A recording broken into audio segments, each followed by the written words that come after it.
Hello, welcome to Radical Engagement here at Varnblog, and we continue our march towards the Lyon thesis by Amadeo Bordiga. You can hear my pronunciation getting better because I've been corrected a lot and continue to correct me. I'm open to being corrected. Italian is not a language that I speak, but also I mispronounce languages that I do speak, so, good luck. Anyway, we are going to continue the 1970 introduction to the Lyon theses from the International Communist Party uh, in English. So we're going to pick up where we left off. You will note that I have found this historically quite useful. I find some of the goals of the International Communist Party to be both admirable and questionable simultaneously, and I think this will be more true today as their analysis of stuff becomes clearer. Anyway, let's get into this. All right. The collapse would occur on three levels, kept separate merely for the ease of exposition, though they overlap, which would finally converge and destroy all genuine unity of the Communist International Movement and replace it in 1926-1927 with a merely superficial unity founded on authoritarianism, which was good merely to disguise and endorse in advance the complete freedom which the central authority was wiping out every last trace of the original program. Asterisk. Which original program? Are we talking about the 1918 program? Are we talking about the left factions program? Are we talking about the Italian Communist Party's original program? Which program? I actually do find that vagueness to be somewhat important. All right. Particularly for people who talk about an invariant program, which program is the program that is ultimately invariant? It's not obvious. Later on, when the external pressure from the party apparatus and the Russian state power finally ceased, a new purpose would be found for the merely formal unity, that of providing justification for 1,001 national roads to an unrecognizable socialism. I think this is a fair critique. I mean, this is very vague and it's just one line, but I think like the way that the formerly Comintern, then Common Form aligned parties reconstituted themselves during the 1940s after the war and then the 1950s was often quite right-wing and quite ad hoc and led to things like Eurocommunism and all kinds of stuff. So I think that critique is actually somewhat fair. And the national road differences are going to get more and more extreme, particularly once people start picking up on the differences between the USSR and the PRC. All right. Let us then recall step by step how this tragedy unfolded. We have persistently demanded that the Communist parties, or more precisely the International, as one single world Communist Party, should be constituted on the basis of a definitive once and for all, take it or leave it theoretical and programmatic platform. Remember that the left faction of the Italian communists actually thought that the 21 points, which I've complained about, was too lenient. All right. Something along the lines of a synthetic proclamations made in the first point of the Lyon thesis, general questions. This theoretical and programmatic platform would have been rigorously to exclude not only ruling class doctrines, whether spiritualistic, religious, or idealistic in philosophy, reactionary in politics, or positivistic, Voltairean and free thinking in philosophy. Got a problem with free thinking philosophy. And Masonic, anti-clerical, and democratic in politics. We can't have any of that. But also schools of thought which enjoyed certain following in the working class, namely reformism, which is pacifist and gradualist, syndicalist, which devalues working class political action and the necessity for a party as a supreme revolutionary organ, asterisk, something that they made up themselves on asterisk. Marx and Engels never talk about the party as a supreme revolutionary organ. They think it's important, but the definition of party has shifted. The codification of party really happens in the Second International.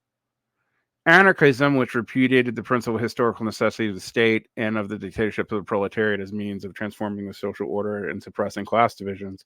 And finally, the spurious and ambiguous centrism, which synthesizes and condenses deviations along analogous lines to the above under a pseudo-revolutionary phraseology.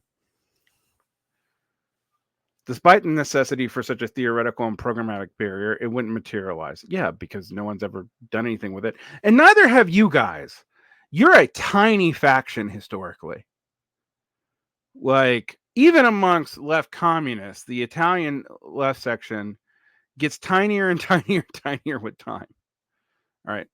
The French party, deaf to the union struggle, rotten to the core with democratic and parliamentary viruses and occasionally verging on chauvinists, the Ruhr, Algeria, was quick to take advantage of the state of affairs.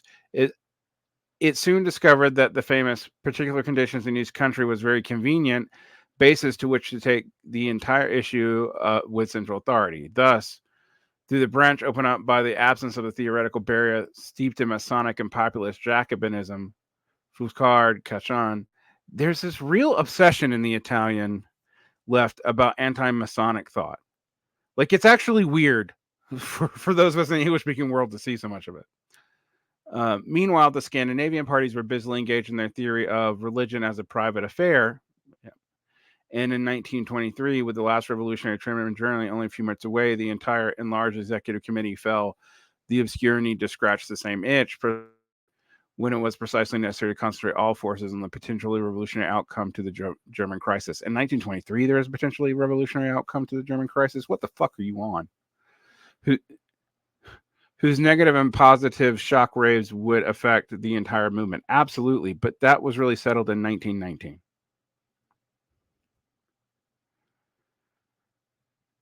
As a reaction against the prevailing gradualist and parliamentary atmosphere, the dormant syndicalism in the French party and the workerism in the German party will be revived and strengthened and encourage minimalist and democratic sentiments.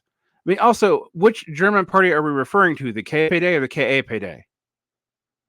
You're unclear. As soon as the mixture of Sorelianism and idealism a la Benito Croce, advocated by the Ordine Nouveau current, that would be Gramsci's current, would also be given the green light. The Ordine Nouveau, or New Order current, which kept the severely in line with the International, stood firm on initial positions, and when the Italian party was led by the left, would be given free rein when the tables were turned, and they arrived at the helm of the party under Moscow sponsorship. Finally, as though it was an industrial bourgeoisie announcing its latest project, the deadly theory of socialism in one country was launched with a blaze of publicity. I agree that was a mistake. Totally agree with the Bordiga on this one. This supreme insult to Marx, Engels, and Lenin, and a century of proletarian international having been accomplished, it was now the case of anything goes beyond nothing was ruled out by a clear, unwavering definition of doctrine and program.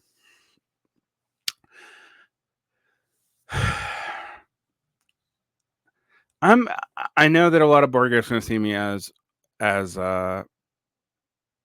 limp-wristed here, but I think the program has to organically emerge from the class.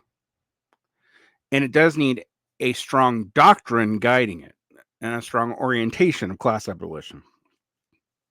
And those have to be invariable, maybe even invariant, but those are orientations. They're not an invariant program which does not change over time, which, by the way, is not even historically true for Bordiga, that they actually maintained a completely invariant program in which there was no development or deviation. Even defenders of Bordiga will point this out. You know, the Basso book makes a lot of hay of this. Anyway, but maybe the stuff that's developed is actually not part of the invariant part. Who knows? All right. The ICP probably knows, and I would love to hear from them about it. Anyway, by providing a framework for the question of relations between the economic determinism and political will, between theory and action, between class and party, the general section of the Lyon thesis would lay the foundation for a future rebirth of the movement by avoiding the stumbling blocks of inert pacifism on one hand and frantic volunteerism on the other, and the orgy of so-called Bolshevization and the depressing saturnalia of building socialism, which were simply new versions of these mistaken responses. I mean, my only problem with this is what rebirth? Yes, when Bordiga comes back to the fray in the left faction, splits, you do have a rebirth of classical Bordigism and the beginning of the Dementist, Demenist faction, which was actually, ironically, just like Bordiga was actually the majority faction within the Italian Communist Party, the Dementists were the majority faction within the left faction. All right. Anyway. Now, not that that matters to democratic socialists, but nonetheless. The left have asked, and we now arrive at the second main feature of the International Party's collapse, that even at the cost of certain schematizations, one unique and binding set of tactical norms should be established, which firmly anchored to principles. I agree that the principles need to be firm and they need to be somewhat inviolate, but those principles need to be broad enough that there's flexibility around them. And that's not what the ICP or seemingly Bordiga wanted. All right. And then on secure footing, linked to the forecast of a range of alternative possibilities which might emerge from the dynamic clash between the classes. To demand such a thing might appear to be tainted with abstraction and metaphysical formula even. Yeah, but sometimes you need abstractions. But events, the harsh events of the next 40 years would prove that it was, to use a controversial adjective that still causes much gnashing of teeth, a very concrete demand. We have now seen how necessary it was when the Conquest of the Masses slogan was issued, that then of the political united front and then of the workers' government slogans, and when we observed the main organizational repercussions, which each occurred as a result of the torturous maneuvers to win over reformist groups and even the entire reformist and centrist party wing, words as well as slanderous statements, especially watchwords and slogans, have their own particular destiny.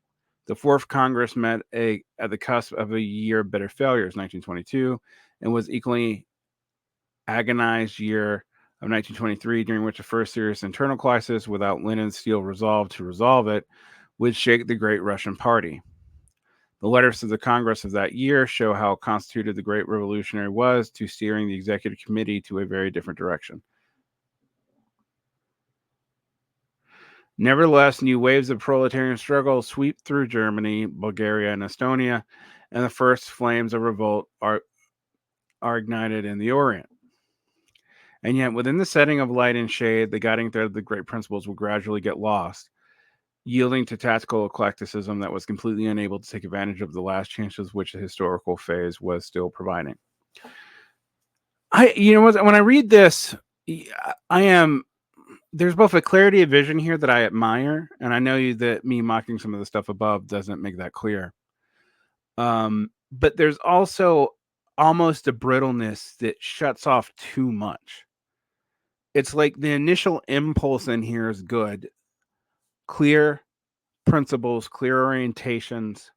Those orientations need to be unflappable. But there's a tendency to want to make the entire program that unflappable, which I don't think makes that much sense historically. There's also a tendency to fetishize centralization that's common to all Marxism, despite, the fact that it also incurs brittleness, and to overly accept basic dogmas as binding regardless of what happens in material conditions, which I find weird. But I do think other key points here about the nature of the international, the problems of giving up on international, creating all these different national roads, giving up on orientations, not being able to handle, reformists being too reconciliatory towards reformists, etc. That's all a major problem, and I think the International Communist Party and Bordiga were right about that. All right. This, in its turn, hastened the decline of the Bolshevik Party and thus the International. The events of those times show, as never before, to what extent unstable tactics react on principles and provoke a chain reaction to all levels. I think that's a true statement, actually. In the second section of the Lyon thesis, which deals with the international question, the unfortunate and inexorable process which would lead to the international from its glory to a state of complete degeneration is referred to, but it is nonetheless worth going into further detail.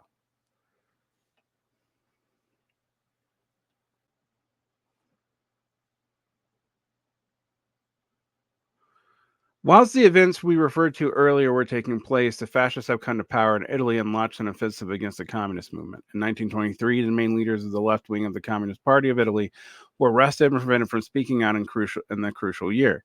Meanwhile, in Germany, there was an immense crash of the mark, the French occupation of the Ruhr, generalized turmoil amongst all social strata, and the appearance on the scene of the first nucleus of the Nazi Party, the NSDAP. The Communist Party in Germany, after common action by the brother parties on either side of the Rhine had failed to materialize, would be faced with the thankless task of choosing which of the many possible interpretations of the United Front and Recker's government most conform to the theses of the Fourth Congress and the German situation. Faced with this dilemma, the two spirits which coexisted in the party, which had done so since its formation, disagreed on both issues. As regards to the United Front, the question was, should unity be brought about from above, a viewpoint defended and recommended by the leaders, or from below, as defended and preached by the wavering and fluctuating left wing? The United Front from below is generally actually accepted by Bordiga. They might not call it that, but being willing to work with non-communist trade unions, but not non-communist party, is definitely there. Ultimately, the United Front from below would actually win, because it was actually adopted during Third Periodism, but in a very weird, heavily Bolshevized form. All right. As for the question of workers' government, the leaders took this to mean parliamentary support for social democratic government, though in the sense of the social democratic communist government coalition. And because of the ruling bourgeois government's policies of promoting passive resistance to the heavy flows inflicted by the Allied forces, there was a policy of benevolent neutrality towards them. But did not the workers' government really mean the general mobilization of the masses towards the revolutionary taking of power? This latter position was one defended, though in an undefined way, by the left-wing minority. I think they're talking about the KA payday here. All right. I wish sometimes they were a little bit more specific about which stuff they're referring to. Disagreements weren't, however, confined to the two relatively recent issues.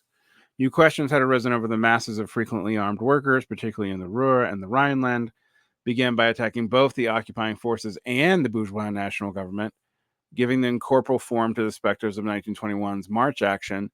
Should these courageous actions be considered merely as examples of infantile adventurism and stopped? The leadership's position, who was pleading the unpreparedness of the masses and pointing to the over-optimistic estimation of the balance of forces made by the left current, which would defend their position by seeking refuge on the slippery slope of legalitarianism, which they would noisily proclaim towards the middle of the year. And on the contrary, such efforts make coordinate the struggles and provide leadership and discipline, as the left maintain, correct in line of principle, but rather rhetorical and activist way, rather than being the result of careful consideration? ? And of course, that's a rhetorical question. The answer, of course, is yes. The confusion and disarray which the crisscrossing of contradictory directives was causing in the party, precisely at the time when the social and political atmosphere was hotting up, prompted the Comintern executive to organize a reconciliation conference in April 1923 to remedy the situation. Here, the leadership's tactics were condemned, on one hand, as showing a tendency towards the adoption of the Communist Party to reform its leaders, while on the other hand, the majority's impatience and calls for immediate revolution were curbed. Okay, so the 1923 thing was arguing that they could have actually pushed for immediate revolution in 23, which I really doubt. But I get the argument a little better now. But the gangrene was already infecting the wound, and the conferences alone were not enough to effect the cure, even if there were of the reconciliation variety, as Moscow went on to issue increasingly contradictory instructions. Yeah, they sure did do that. As fast as one wound was patched up, another would open, and worse was yet to come. At first tentatively, then increasingly explicitly, the way of being cured in the ruling circles of the party for much of the elastic interpretation of the conquest of the majority slogan, rather than a formula being restricted to the sense of the conquest of the broadest strata of the proletariat, its meaning would be expanded to include the contrast of the people. Yeah, a fundamental mistake, but one that we still see today in all this mass line talk that gets revised. Understood in a generic and imprecise sense. Yep, the people is always generic and imprecise. In general, in order to accomplish this, so the leader said, it was necessary to address the appeal to the afflicted petit bourgeois masses who were victims of both devaluation of the mark and of the nightmarish visions of the revamped nationalism. Attracting this layer of society would only be possible by attempting to show them, proclaimed the leadership on May 17th, that they could, quote, only defend themselves in the future of Germany by aligning themselves with the communists against the real, question mark, bourgeoisie, and entrusting the guardianship of the German national values to the party organization. A slogan that had been fiercely stigmatized in 1921 when small workers groups proclaimed it, National Bolshevism, now resurfaced again. Yeah, and we see what National Bolshevism was too. I'm going to side with the Borges on this one. But this time, the International didn't respond. Such a highly erroneous notion as it was the horrible fruit of two monumental deviations from Marxism. The first was a more or less explicitly equating the national question in the colonies and the semi-colonies with the national question in the country of the highest phase of capitalism. Yes, and we still have the problem today. The enlarged executive of June 12th to 23rd wouldn't hesitate in declaring, quote, strong insistence on the national element in Germany is as much a revolutionary fact as its insistence on the national element in the colonies. We see this coming back today and a lot of people trying to make socialism patriotic again. And if this wasn't bad enough, Radek would now declare in the notorious Schlager address that what is known as German nationalism isn't just nationalism, it's a large national movement with significant revolutionary content. Yeah, that ends up being a big mistake. Radek would actually end up praising people doing this. It killed socialists and communists later on. As for Zinoviev, goddamn Zinoviev, in his closing speech to the executive, he would rejoice in the fact that the bourgeois newspapers had recognized the finally assumed character of the KPD as National Bolshevik. Yeah, that was a bad idea. And see this as proof that the party had finally acquired mass psychology. The left, for reasons given previously, wasn't able to make itself heard during the dramatic turn of events. I mean, Radek and Zinoviev end up in the left opposition, Radek before Zinoviev, but they make a lot of mistakes during this time period, and I think the Bordigists are right on some of them right here. The left, for reasons given previously, weren't able to make itself heard during the dramatic turn of events and would have to wait until the eve of the Fifth Congress to declare that, quote, we deny that it is possible to justify the rapprochement in Germany between the communist movement and the national and patriotic movement on the basis alluded to the thesis of the Second Congress on National and Colonial Questions. Despite the pressure exerted by the Entente powers on Germany, and acute and oppressive though it is, we mustn't allow ourselves to conclude that Germany is to be equated with a small country with an underdeveloped capitalism. Germany is still an extremely large country, formally equipped in the capitalist sense, and with a proletariat with politically and socially is more advanced. Ellipses. It is a terrible minimization of the great German proletariat to restrict its task to mere national occupation. The proletariat and its revolutionary party is expected to win for itself, but in order to safeguard the existence and economic revolution of Russia and the political solutions being applied when the conditions that prompted them aren't there, under the pretext that any expedient, no matter how complicated it be, can be useful. Parentheses. Il comunismo a la Question Nationale article in Prometheo number 4, April 15th, 1924.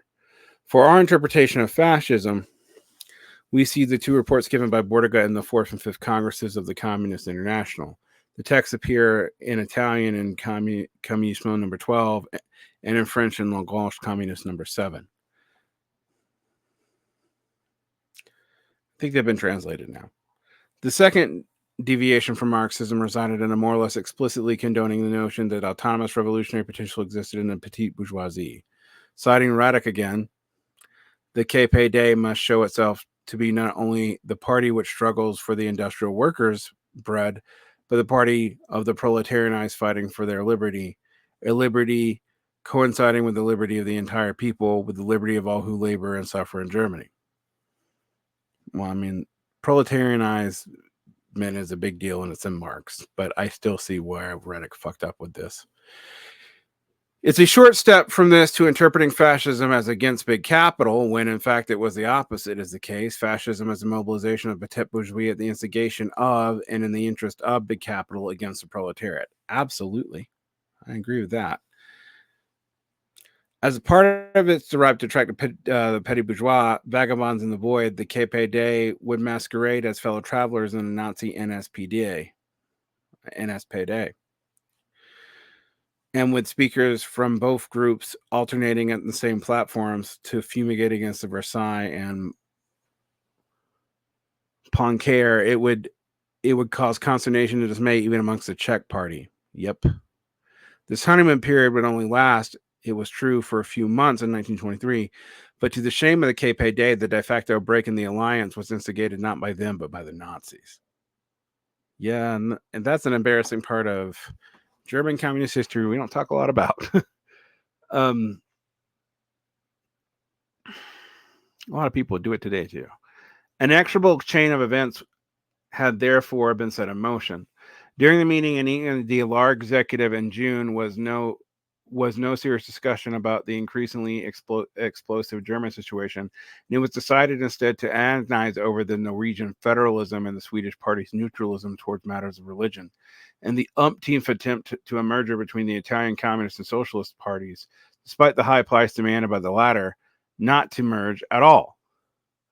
By making firm decisions, the enlarged executive endorsed the thesis of the leadership of the KPD that it should become a pole of attraction for the proletarianized petty bourgeois masses by nurturing their dreams of national redemption.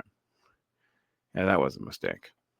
And yet the German problem in 1923 was in fact an exquisite international issue, and the nationalist program of the revolution was the worst solution, since it would have the inevitably damaging repercussions of stocking up conservative and counter-revolutionary tendencies amongst the French and British petite bourgeoisie, thus counseling any hypothetical advantage that conquering the petite bourgeoisie on such bastard terrain might confer the Weimar Republic. None of the resolutions made by the executive betray the least bit of these dangers. In fact, using a parallel logic, the executive decided to extend this application of workers' government and entrenched by the proliferation of peasant parties, not just in the Balkans, but also in the United States. La Follette, the new slogan would become workers and peasants government in all countries, including Germany, as opposed to workers and peasant government in Russia, which was the Lenin advancement.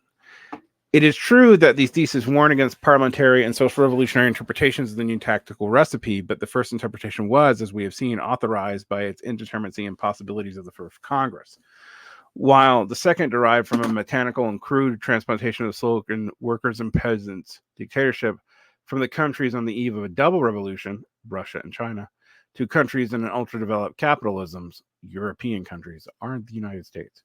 Yet another defining feature had always been the distinguished and revolutionary Marxist party from all other parties has now been discarded. Class clarity, I think, is what they're referring to there.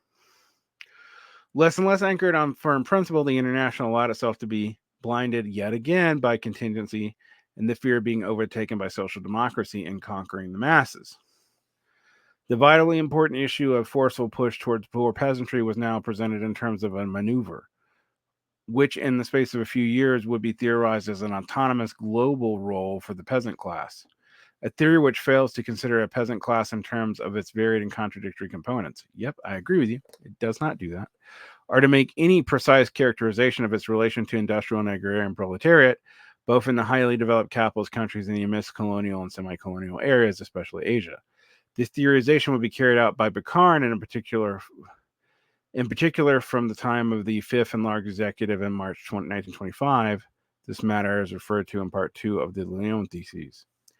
And yet, the pivotal point, that decisively important year of 1923, was nonetheless still Germany.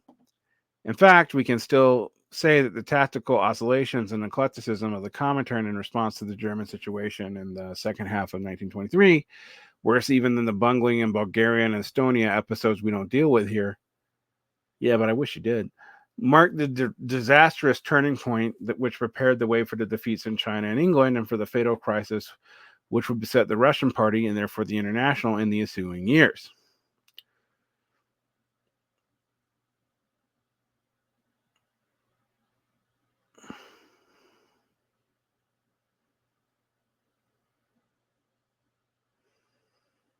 Moscow had, for a long time, adopted a passive stance towards events in Germany, perhaps because of the lack of consistency and homogeneity of the KPD.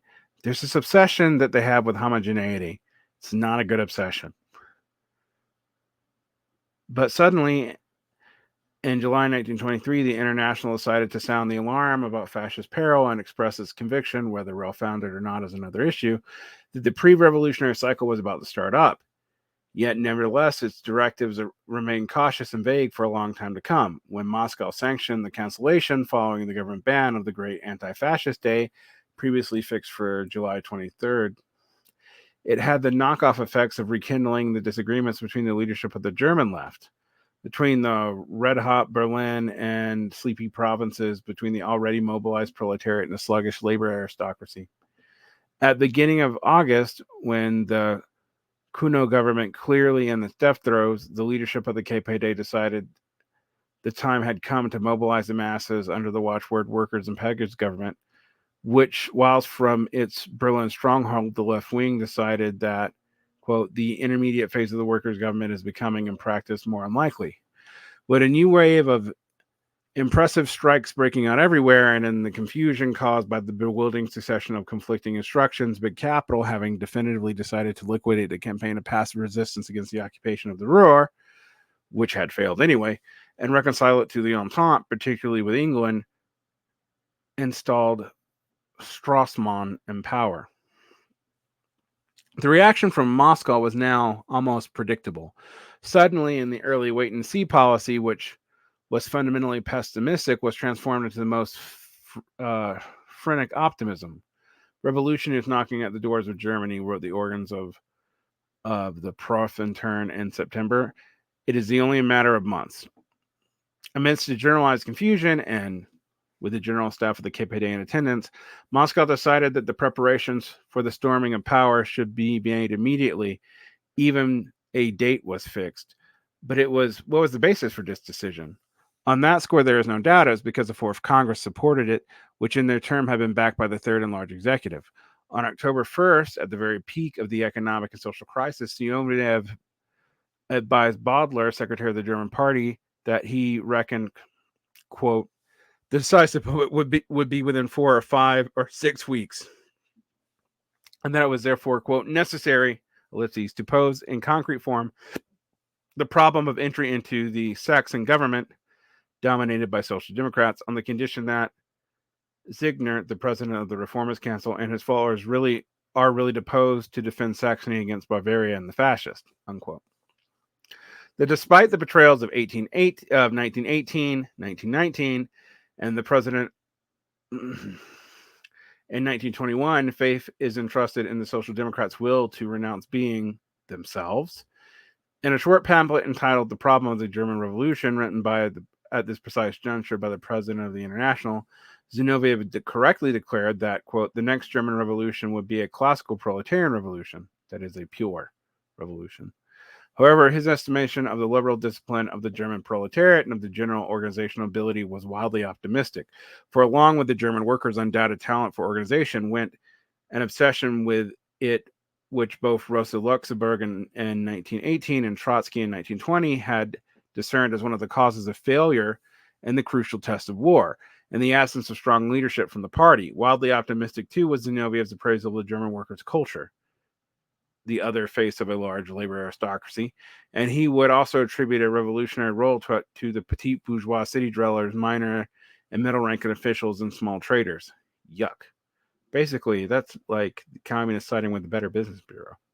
And ended up hypothesizing that, quote, the role played in the Russian Revolution by the war-weary peasantry will be assumed up to a point in the German Revolution by the large petite bourgeois masses in the cities, propelled by the development of capital to the brink of disaster and economic precipices, unquote. And we all know where those urban petite bourgeois end up. the Nazi Party. Not completely, but largely.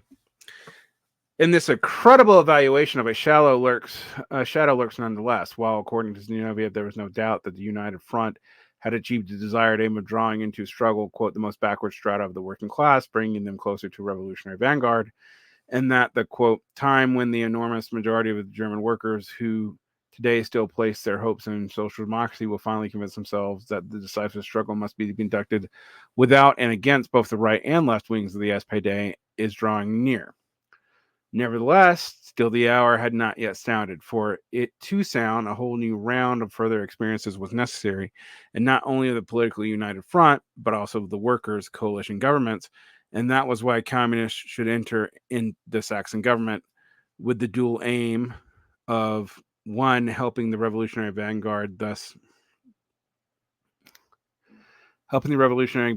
of Saxony to find its feet and occupy a fixed area, making it a launching pad for future battles. And two, giving the left-wing social democrats a chance to expose their politics and practice, thus disappointing and dispelling the last illusion of social democratic proletarians. On the other hand, the experiment of the government involvement, which could happen only with the agreement of the Comintern, makes sense only if it offers firm guarantees that the state apparatus is starting to generally serve the interests of the working class, only if hundreds of thousands of workers are armed for struggle against the Bavarian and German fascism in general, and only if, not only in words but also in facts, mass expulsions of bourgeois functionaries from the state apparatus commenced, and that the economic measures of a revolutionary character be introduced without delay, such as to hit the bourgeoisie in a decisive way. Unquote.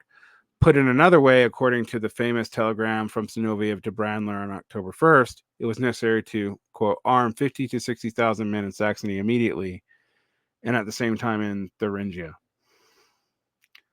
unquote. At this point, everything is contradictory. There is an announcement of a revolutionary situation which is allegedly favored by an intervention of the great petty bourgeoisie masses in a subversive capacity, although it is stated that it will take place within a parliamentary governmental framework. Praises are heaped upon successes of the United Front for drawing the greater part of the working class towards the party, although this will mean submitting to a coalition with most discredited of the world's social democracies. There are sermons about the conquest of power by classical revolutionary means, though a government with a social democratic majority is supposed to implement the measures arming the proletariat, expelling the bourgeois officials, and introducing dictatorial measure against the bourgeoisie, it resolved to unmask the SPD by such means. And when in fact all that it achieved was the majority of German working class, that they were not just a vanguard as in 1919, 1921, but have millions of workers behind them. Unquote. Although they present the letter with the humiliating and shameful reality of the government alliance with three communist ministers, including the party secretary Brandler, are bound hand and foot to the social democratic ministers, the murderers of Rosa Luxemburg and Karl Liebknecht. Moreover, at a time when, quote, they had millions and millions of proletariat behind them, unquote, they didn't call on them to take power, but to wait patiently and trust to their reformist accomplices to supply a few guns. In other words, a coalition is proclaimed on the eve of an insurrection. The scorn in which Trotsky heaped on such a relapse into even worse capitulatory hesitations by the Bolshevik minority when faced with the conquest of power in October 1917 was justified, even if, evading the main question, he didn't see that the social democratic recidivism was a direct result of the elastic tactics of the United Front and workers' government, which he himself supported and defended both before and after 1925. Trotsky expected to utilize and then immediately after surmount the algebraic formula of the United Front and the workers' government in order to put the question of revolutionary conquest of power in its full magnitude and urgency. A brilliant analysis of Trotsky's audacious interpretations, along with our criticism, appear in the article La Politica de Internacional, published in issue number 15 of La Unida, in October 1925. The text analysis very clearly the process of involution of the CI and was essentially a contribution to the ongoing revolutionary battle. It was republished in our Italian review Communismo, number 15, in our History of the Left series.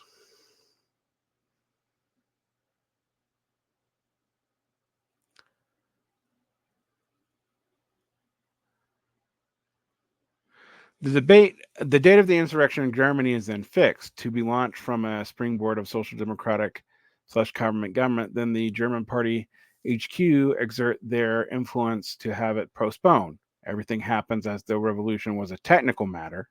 Yeah, that's a funny part of this time period, which is why I don't take the revolution of 1923 as really a serious possibility. Not the result of a very timely and precise objective situation and of adequate subjective preparation by the party, which in fact for months have been preaching to the proletariat about the virtues of semi-legal methods of steering the party towards this or that group and about trusting the government and the quasi-governmental solutions.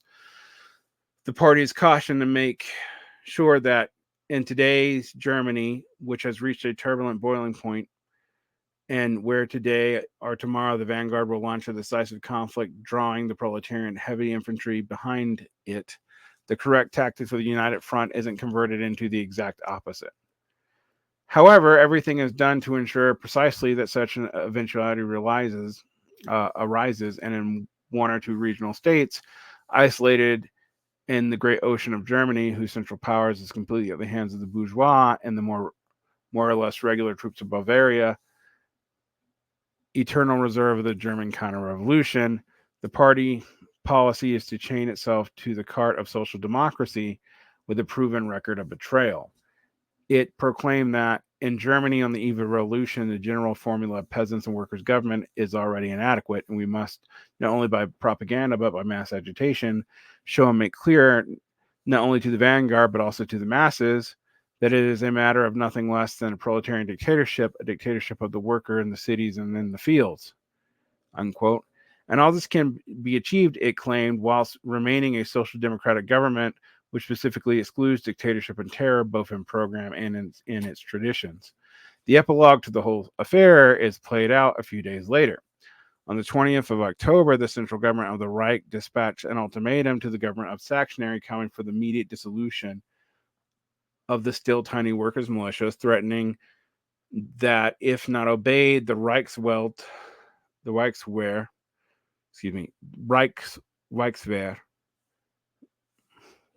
would be put on standby. The party decides to declare a general strike through Germany, but lacking confidence both in itself and uncertain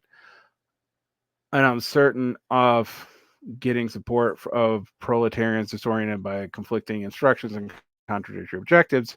Brandler thinks that he should first consult the masses, represented by a meeting of workers, political functionaries, and unions at Chemnitz. Then, convinced that it was no longer the best moment, the order to cease work is canceled. Once the Reichswehr detachment is enough to depose the Saxon government, but a delay in noticing of its cancellation of the strike to the Hamburg proletariat means that there is an isolated strike which is crushed by force within 24 hours. Instead of the proletariat marching under the leadership of the party, the marching would be left to the army, led by the Kaiserist generals retained in their post by Ebert and Schneiderman. Any focus of resistance would be rapidly stifled. The German episode of 1923 was over.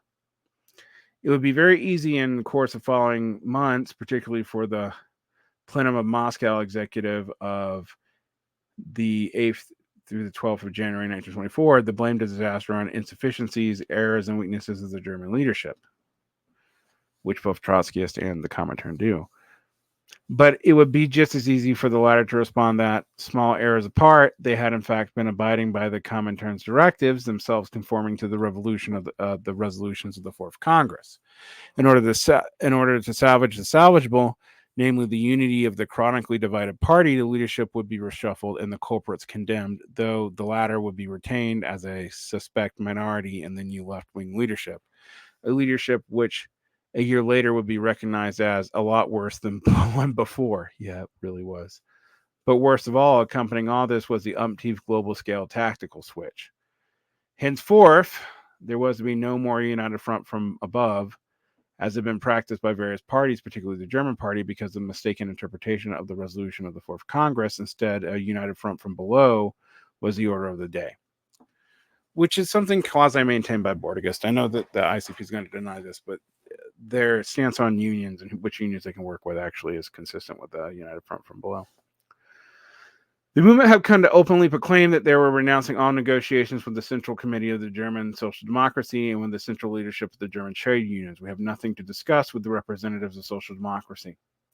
Unity from below, that is our watchword. The United Front from below, already in part accomplished, is now feasible even in the opposition to the aforementioned gentlemen, unquote.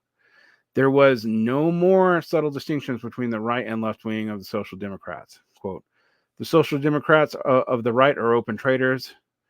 Those of the left, on the other hand, only conceal counter-revolutionary actions of the Eberts, Nosk, and Snydermans under phrases.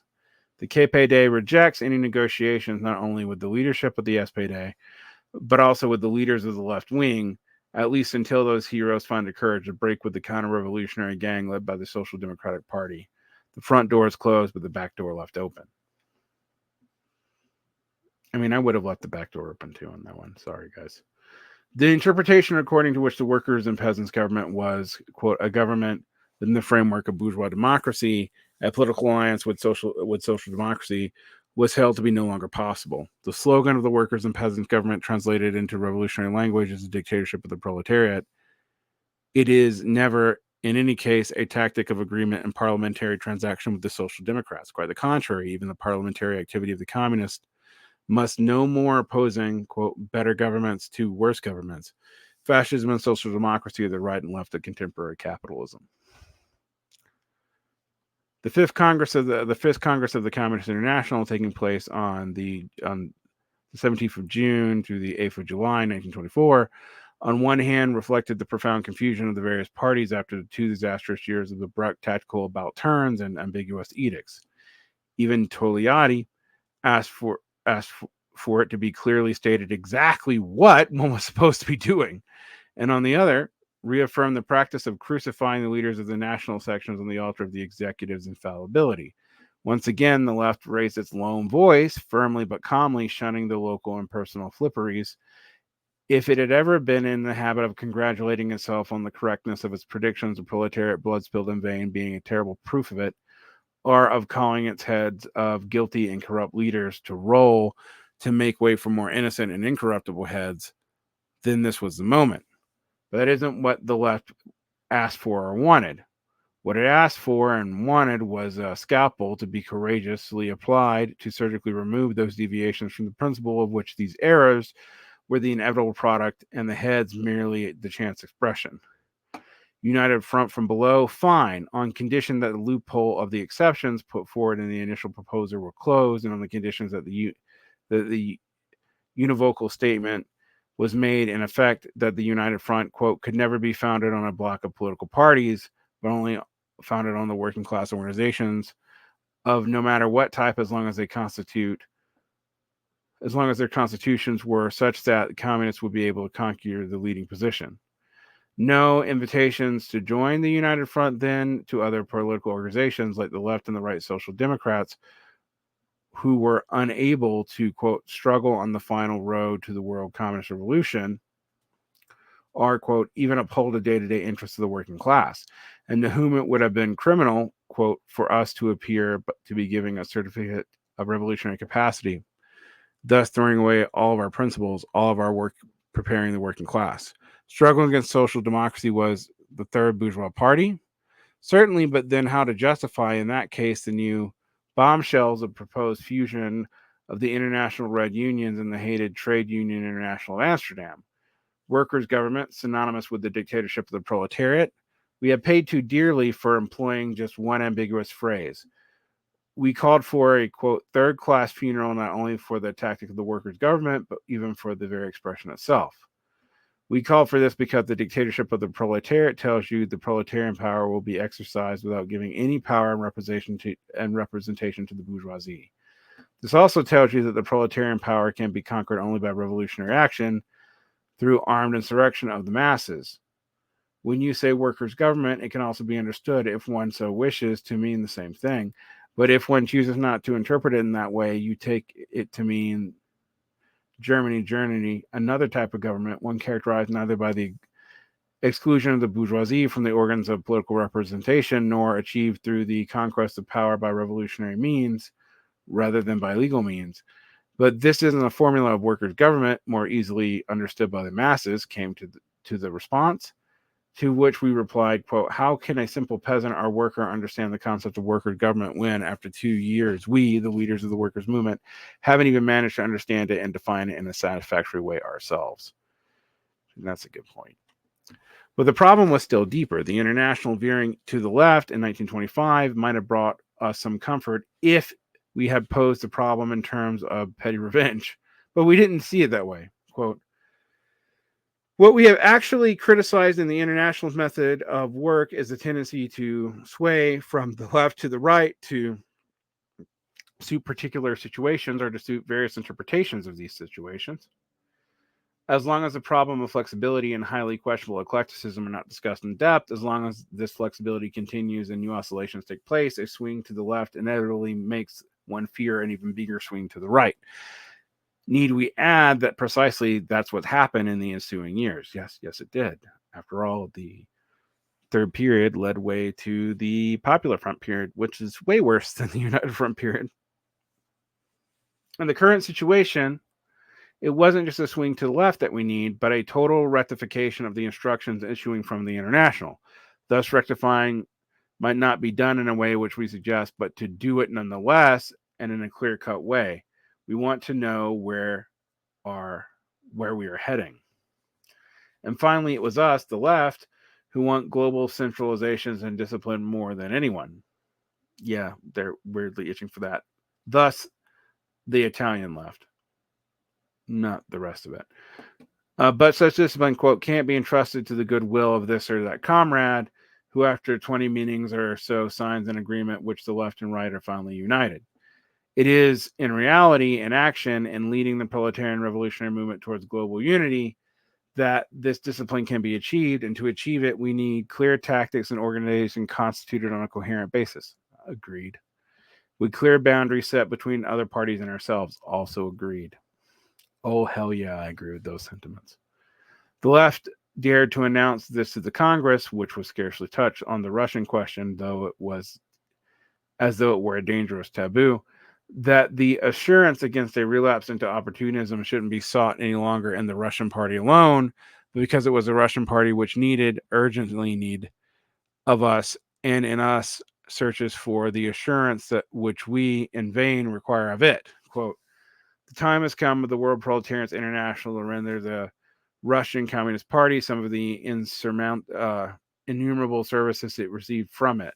From the point of view of the revisionist danger, the later finds itself in the most dangerous situation of all, and the other parties must help booster it against this danger. It is from the International that it must draw its strength that it will require to get through the extremely difficult situation of which it is now grappling. All those quotations are from a speech made by the left's representative at the 5th Congress of the International. They were drawn from the German account of the conference, pages 394 to 406. The Italian account, which appeared in Nos 7 and 8, now of 1924, of Stato, number 7 and 8, 1924, of Stato Operato, is incomplete, while the French account is scandalously mutilated. I would love to know where the French account is so I can see how it is mutilated, but yeah. A great battle, a lost battle. The eternal crisis in the Bolshevik Party would be accentuated by the debacle of the German Revolution. The reflux of the revolution in the West and the opportunist theorizations concocted to explain it would spawn the monstrosity of socialism in one country. Yep. The United Front from below gave way to renewed enthusiasm for the United Front from above, and in Germany, this was even waltzing with the bourgeois radicalism. In Italy, during the Mattioni crisis, there was Gramsci's disastrous proposal to oppositions of constituting an anti-parliament, a proposal that again attributed an autonomous role to the petite bourgeoisie and paved the way for popular fronts against fascism. Yeah, I mean, we're going to go back and forth about how much Gramsci really led the way to the Popular Front, but I do think that was one of the opening salvos in that mistake, and I definitely think it was a mistake. There was the ignoble doctrine of means to justify ends, vouched for by the scholasticized Marxist-Leninism, which has sunk to relying on vulgar Machiavellian formulas, and so on and so forth. To each of these falsehoods, there was a ply in the general part of the Lyon theses, the international and the Italian parts, which sum up the historical background we don't stress quite as much. Which followed is well known. The emasculated international became a pitiable instrument of the Russian foreign policy and abandoned every one of its principles. Absolutely. Agree with the Bordiga on that. Eventually, the Comintern itself would be resolved in order to obtain a war alliance with the democracies, aka the United States and Great Britain, and to make it clear the way for all the ignominies of the post-war period. And thus here we are. I have a lot to say about this, but I think actually when the Italian left communists are writing about history, I tend to think they're pretty accurate about what happens and some of its implications. I don't tend to like their solutions to it consistently, although I don't hate all of them. In fact, I think some of what the Bordigists are onto here is actually important, where I just think they continuously go too far. But they probably say that I would be a milquetoast centrist. Or, whatever. We'll come back to this very soon. We are mostly through the 1970 introduction, and we got to get to the more recent introduction, and then we'll actually start talking about the theses. All right. I'm not going to present all these at one time. I think this is going to be a slow rolling series, at most one or two a week. Because I have other articles and other solos I want to do. For those who are following, I have still put the nailing it downs on hold. I'm trying to figure out if the second half of the secondary material on the critique of the Goethe program from the 1950s forward should be radical engagements or stay a nailing it down. Nailing it down is gonna be more and more devoted to conceptual clarity, and maybe talking about the history of Marxist concepts and controversies therein. I really like the critique of the Goethe program and critique of the Erfurt program series, but they were basically radical engagement series with a lot of additional footnotes. So we'll see. You will get that second half eventually, though, I promise. It's not going to be like the Werner Sundbach series where I realize that it's too much work and give up. Did I just admit that I did that? Well, I did. All right. We have all kinds of stuff coming up on the channel. We have stuff behind the Patreon. Bunch of new interviews coming out. We'll see how it all goes. Like and subscribe, hit the bell. If you want to be a patron, we have plans as little as $3 a month, get you audio for everything that comes on the site, and usually 2 additional shows and a monthly Q&A. That usually ends up with literally something every day behind the patron wall, and that enables me to put things for free. One show on the podcast feed of the main interview section at least a week. Sometimes you get up to 8, but I think we're going to be between 4 and 6 most months on the free podcast feed. And then a show almost every day during the weekdays here on the YouTube channel, but not every day. So there's weekend breaks and occasionally special things that come up on weekends, but we try to keep that free. All right. Thank you so much. Have a great day, and like and subscribe, hit the bell, protect your peace, keep thinking everything through.